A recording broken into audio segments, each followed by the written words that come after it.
はい、皆さんこんにちは、アミティ先生です。今日は NFT です。なんでこんな JPEG が売れるのかと。書ける私。みんなでも書けるよね、これ。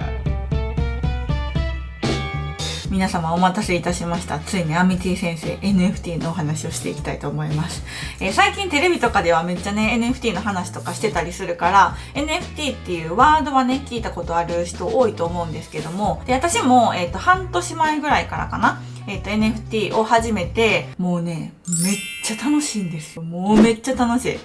だから今日はちょっと楽しさをね、みんなに知ってもらおうっていうのと、アミティ先生の YouTube を見てる人はもう iPad でね、デジタルアートをしてる人が多いじゃないですか。で、デジタルアートをしてる人にとってはもうこの NFT っていうのはね、もう絶対知っておいてほしいことなんですね。なので今日はアミティ先生頑張ってこの NFT を解説したいと思います。で、今日はちょっと3つに分けて話しますね。まずは NFT は何かっていうのと、この NFT の売り方買い方で、実際アミティ先生どんな感じで NFT やってんのっていうこの3つに分けて話していきたいと思います。じゃあまずはじめ、NFT とは何ぞやっていうところなんですけど、これはですね、もうめっちゃ難しい。いろんなことを言う人がいるんですけど、今日はね、私、自分のお父さんとお母さんに説明するつもりで話すね。で、NFT とは、インターネット上で売ったり買ったりできる、デジタルデータのことです。デジタルデータっていうのは画像データだったりとか、あとは動画データとか、音声データっていうのもデジタルデータね。で、このデジタルデータを結構な高値で売ったり買ったりできるんですけど、実物にはこのデジタルデータっていうのはもうないんですよね。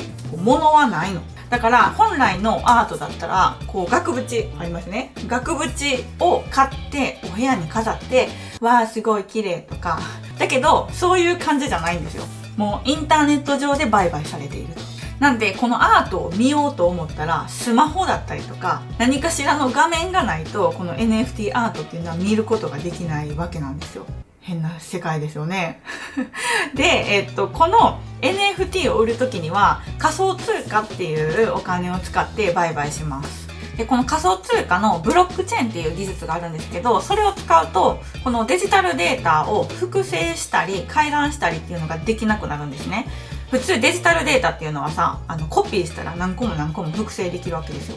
で、それをブロックチェーンっていう技術を使ったら、複製したらもうバレるの。だから、君、複製したやろ、これ、パクったやろ、これ私のってちゃんと言えるのね。だから、このデジタルアートっていうものであっても、もうこの世に一つしかないっていう証明ができるのね。ピカソの絵みたいに、このピカソの絵はこれしかない。みたいな感じで、この NFT はこの NFT オンリー。複製してもバレちゃう。って言えるわけです。だからみんなが今 iPad で描いてるイラストをもう描いて、そのまま NFT に出したら、もしかしたらめっちゃ高額で売れるかもしれないというわけでございます。じゃあ実際にどんな NFT があってどれがね売れてるかっていうのをちょっと見ていきたいんですけど、今日6月17日なんですけど、この時点で今ランキングトップなのがこれですね。ボードエイプライズットクラブ、略して BAYC ベイシーでございますね。これはめちゃくちゃ有名な NFT なんですけど、見てこれ。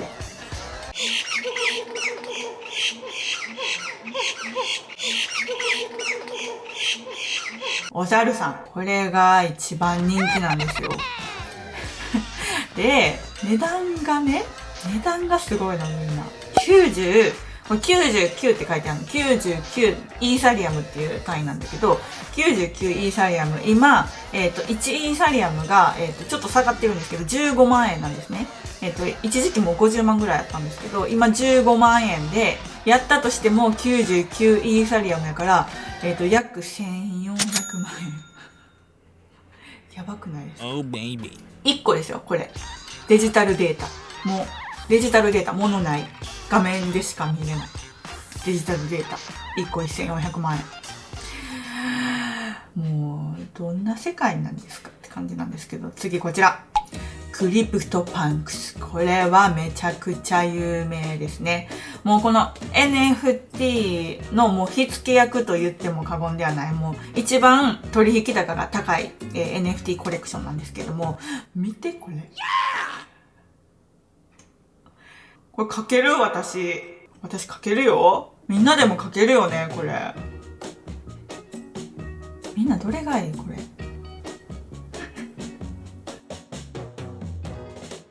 あ、私これがいい。これ何？タケノコの里？キノコちゃん。あ、キノコちゃん結構いっぱいいる。あとはこのヒゲついてるのとかいいね。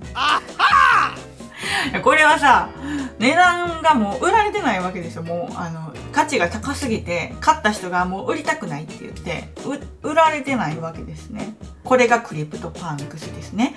で、あとこの NFT が始まったぐらいの時にめちゃくちゃ話題になったのがビープルっていう人が作ったデジタルアートかな。これがですね75億円で落札されたらしいですね。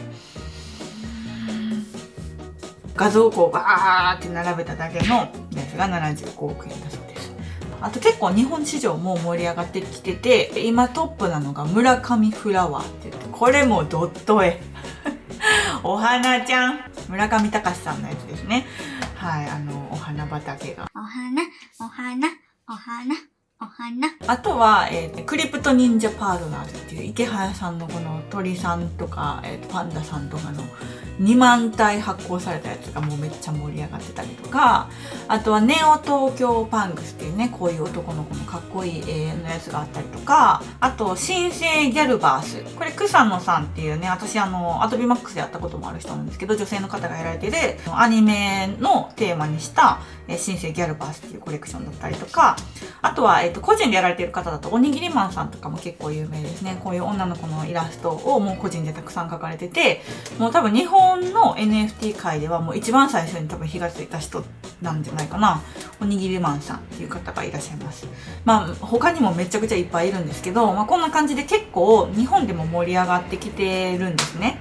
で、じゃあなんでこんな JPEG が売れるのかと。ね。なんでこんな実物にない、この画面でしか見れへんものがこんなに1000万円とかで売れるねんっていうのね、多分みんな思うと思うんですよ。なんでか。わからんです。アミティ先生にも。誰か教えてくださいって感じなんですけど。なんでかって私の思うのなんですけれども、やっぱ額縁で飾るのもね、かっこいいし、自分の部屋に置いて自己満だったりとか、鑑賞していいなっていう風な感じで絵を楽しむわけじゃないですか。で、友達とかが家に来た時にこういうのがあるんだ、ああ、綺麗だね、みたいな感じで、見てもらってちょっと嬉しくなるみたいな感じだと思うんですよ。で、このデジタルアート、NFT も多分同じような感じで、もうみんなスマホとかね、パソコンずっと見てるじゃないですか。もう家でぼーっとしてるよりスマホ見てる方が絶対長いと思うんですね。で、じゃあそうなった時に、このスマホ内で、これが自分の絵なんだ。自分はこれが好きなんだっていうのを誰か他人に見せた方がいいじゃないですか。で、実際、この買った NFT っていうのは Twitter のアイコンとかにできるんですよ。で、この Twitter のアイコンとかにして、自分はこの NFT を買ったんだと。みんな見てくれ。これがわしゃの好きなもんや。言うて。みんなに見せれるわけですよ。そしたら、あなたクリプトパンクス持ってるのすごいね。うわ、村上フラワーや。みたいな感じで、みんながこう、ざわつくのね。そしたらちょっと自己満。そういう感じだと思ってる。私の解釈ね。だから、要はデジタルアート、画面上であっても、価値が出るんです、それで。だから、高値で売れるわけです。価値があるところにはお金が絶対発生するから。はい、じゃあ次。実際にこれ NFT どうやって売ったり買ったりするのっていうところでございます。ここでね、ちょっとみんな難しいって思うかもしれないんですけど、大丈夫。3ステップ。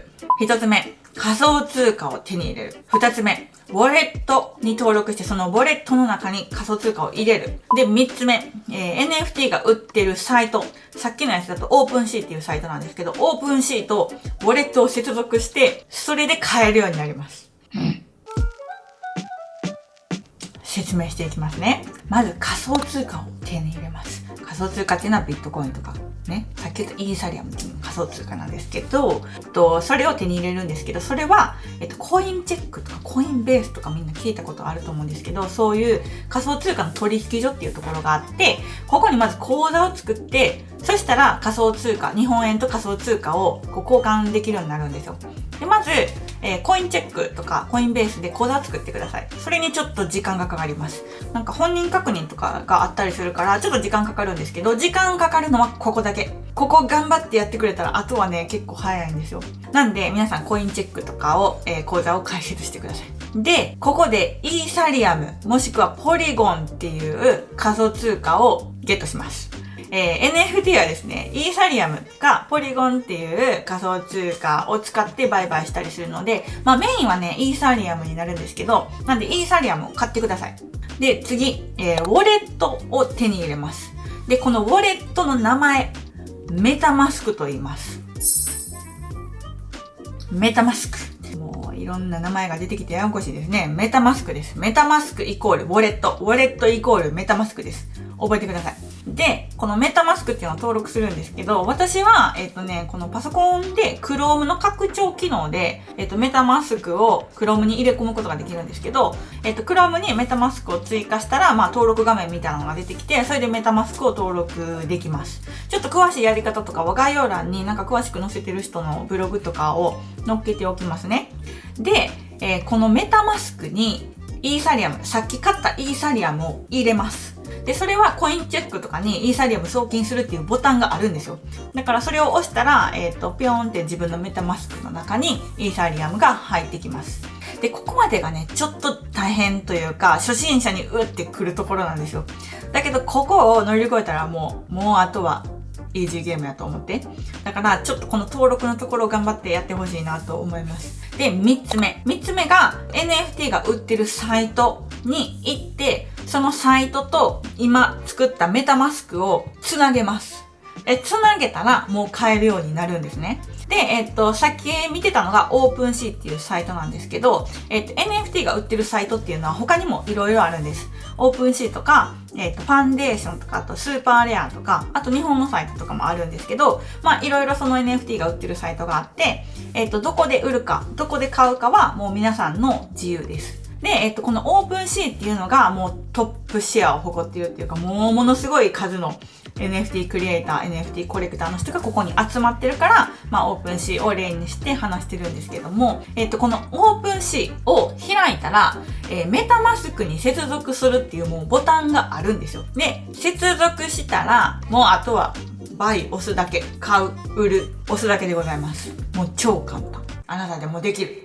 もうやって。絶対やってほしい。もう iPad でガシガシアプリ使いこなしてる人だったら絶対できるから、もうやってほしい。もうめっちゃ楽しいから。もう一回おさらいね。みんな銀行口座を持ってるでしょ？じゃあ、みずほ銀行としましょう。みずほ銀行で下ろしたお金は自分のお財布に入れます。お財布に入れますね。で、それがメタマスクですね。で、自分のお財布を持ってみんなスーパーとかに行くでしょ？で、そのスーパーがNFT の言うたらオープンシーとかファンデーションとかスーパーレアです。いろんなスーパーがあります。NFT 界にも。で、そこに自分のウォレットをやって持ってって、お金渡して、じゃあ NFT もらって、やって帰ってくると。そんな感じ。ほとんど現実世界と同じ。それがもう全部インターネット上でやられてるっていうだけの話ですね。はい、じゃあ最後、実際アメティ先生どんな感じでやってんのっていうのをですね、共有できたらなと思うんですけども、私が今やってるコレクションがですね、こんな感じ。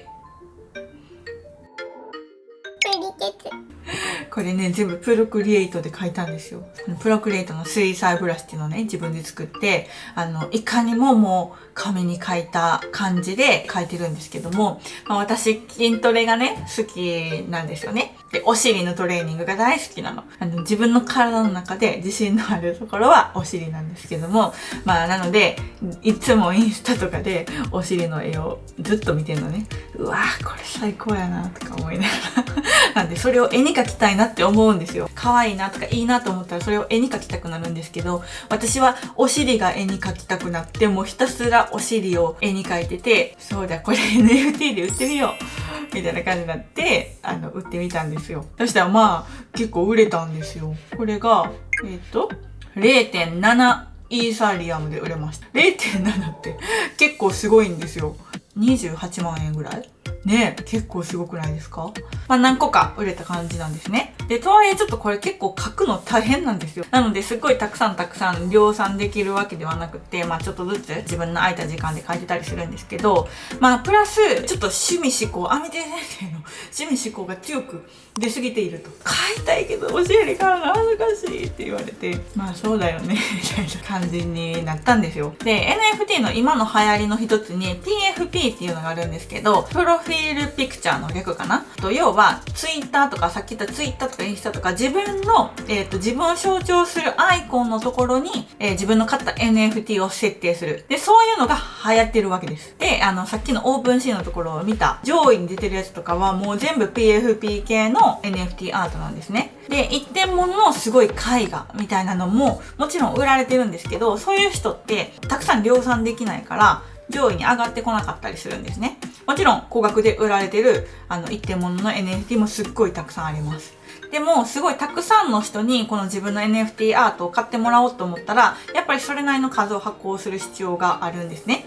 で、そういうのには PFP みたいなアートがいいということなんで、ちょっと私もそれに挑戦してみようかなっていうのが今頑張ってることの一つなんですけど、でそれ来月ぐらいに出そうと思ってるんですけど、それが iPadMate NFT です。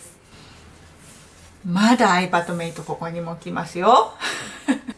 アミティ先生と iPadMate はもう一つみたいなもんなんでね。その絵がこちら。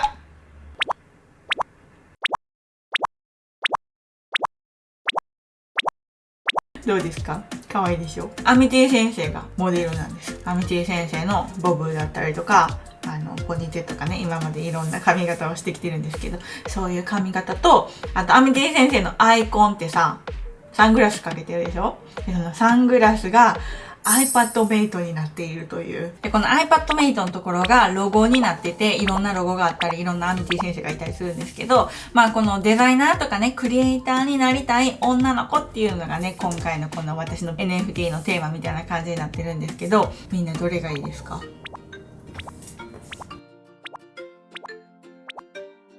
もうね、今めっちゃ一生懸命この絵をひたすら描いてるんですけど、これがですね、来月発売しようと思ってます。来月の予定は7月16日土曜日。間に合うのかわかりません。で、今回しっかり企画のところから、時間かけて作ってるんですけども、NFT って本当に簡単に売ろうと思ったら売れるんですよ。もう iPad でポッて書いて、ピュッてオープンシーンに投げたら、もうすぐに販売できるような状態になるんですけれども、もうちょっとしっかりやりたいと。で、理由はですね、お金が必要なんです。はい。結構ガチでお金が必要で、今ね、iPadMate Kids っていうスクールをやってるじゃないですか。で、ありがたいことにもうスクールは満席で50人ぐらい今人がいるんですけども、SNS とかで東京にも作ってほしい、大阪にも作ってほしい、もっといろんなところでやってほしいってすごい声をいただいてて、で、この数ヶ月ですね、結構アメティ先生ガチで、この全国展開をどうしたらできるんやっていうのをですね、ずっと考えてるんですね。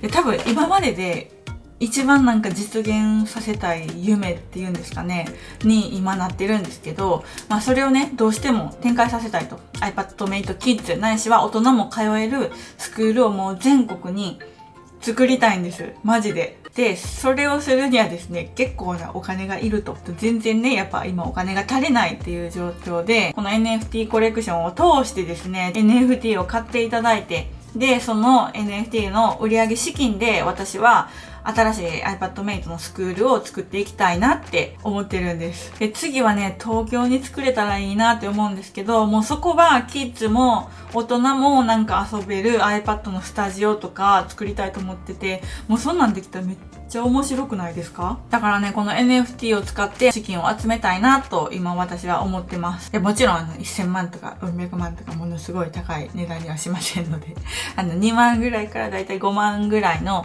みんながもっと手に取りやすい価格帯で売ろうかなと思ってるので、これ見てるね、NFT に興味のある皆様、多分売りたいってね、思ってる方もいらっしゃるんで、売りたいやり方はまた今度紹介します。だけど、買うっていうのもね、結構面白い経験だと思うので、ちょっとアメティ応援してやるような気持ちでですね、ちょっとクラファン的な感じで、来月出るアメティ先生の NFT を見てもらったら嬉しいなと思います。